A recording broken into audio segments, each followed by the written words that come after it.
Caitlyn, I don't know if they've released these details or if you found out. I am so curious about the situation at that shopping plaza where he was arrested. Did he try to run? Was he surprised? Like, did they give any color as to what happened? You know, Ashleigh, I'm sure he was surprised. He was driving a big dump truck full of gravel. It's unclear if that was something that he was doing for home jobs or if this is perhaps his job now, because of course we know that he's no longer a member of the Stoughton Police Department. He's no longer a police officer anywhere. He was actually decertified at some point after he left the police department, so he can't actually be an officer anywhere. So he's in this huge dump truck when he was taken into custody by the SWAT team, but we do know that he was taken in without incident. So does it seem like he was surprised today? Absolutely. Why would he be in that pickup truck in the middle of this, the shopping plaza? But as you said, he probably knew that this was coming. This investigation had been launched a long time ago, and we knew once there was a press conference from that police chief recently that really laid out these horrific sexual abuse allegations against him, his twin brother, and other former officers of the Stoughton Police Department. There was that investigation in addition to state AG and now this federal one. I'm sure he had to know that something like this was coming down the pike at some point, but he knows how this works.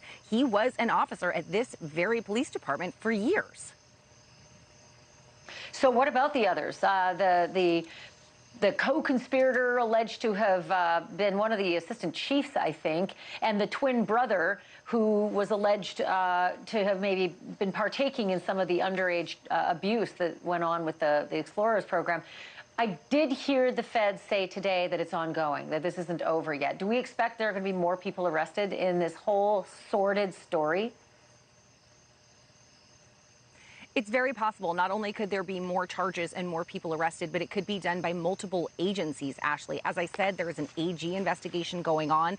And as they said in this press conference, the information that they are uncovering on the federal level is being turned over to local and state law enforcement to see if there are more potential charges there. So all of these investigations are ongoing. Now, what we hear today, of course, is the difference between Sandra Birchmore dying of suicide, but now it's a homicide. So that is one set of the investigation. But there's also the investigation into these alleged sexual abuse crimes and the grooming. They're really, really horrific. It really lays them out in great detail in the family's wrongful death lawsuit. And it implicates several other people, as you say, co-conspirators that are allegedly involved in this. So I do expect that we're going to be getting more charges at some point.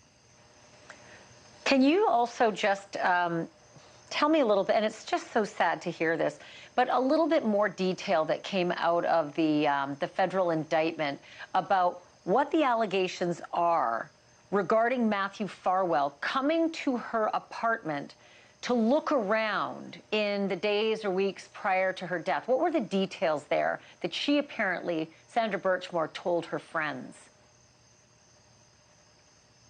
Well, from all accounts, from everything I have been reading with all of these police documents, Ashleigh, it does seem like Sandra was a bit of an oversharer, and she would talk about her life to kind of anyone who listened. And the thing that we're really focusing in on here is prior to her death, her reportedly telling a friend that it was odd that he had asked for a key. It was odd that he wanted to come over, and that when he was over, his behavior was a little out of character, that he was inspecting a closet. Of course, now we know that her body was found with a ligature around her neck hanging from a door jamb of that closet.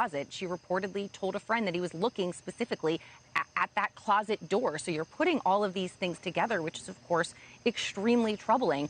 And then investigators noted some things within her apartment that just didn't indicate someone who's planning on ending their life. It looked like someone who was planning on continuing their day. You mentioned at the top of this segment that she was doing laundry. She had a load in the washer and in the dryer. On the counter of her kitchenette, there was a photo of her ultrasound, and she had been reportedly asking people about baby clothes and getting excited about having this baby in the future. She'd also, according to police documents from the initial investigation, told several people that she was pregnant and told several people that it was either Farwell the father, or she indicated that it was someone who was much older than her and was a police detective. So she was really open and talking about these things, Ash.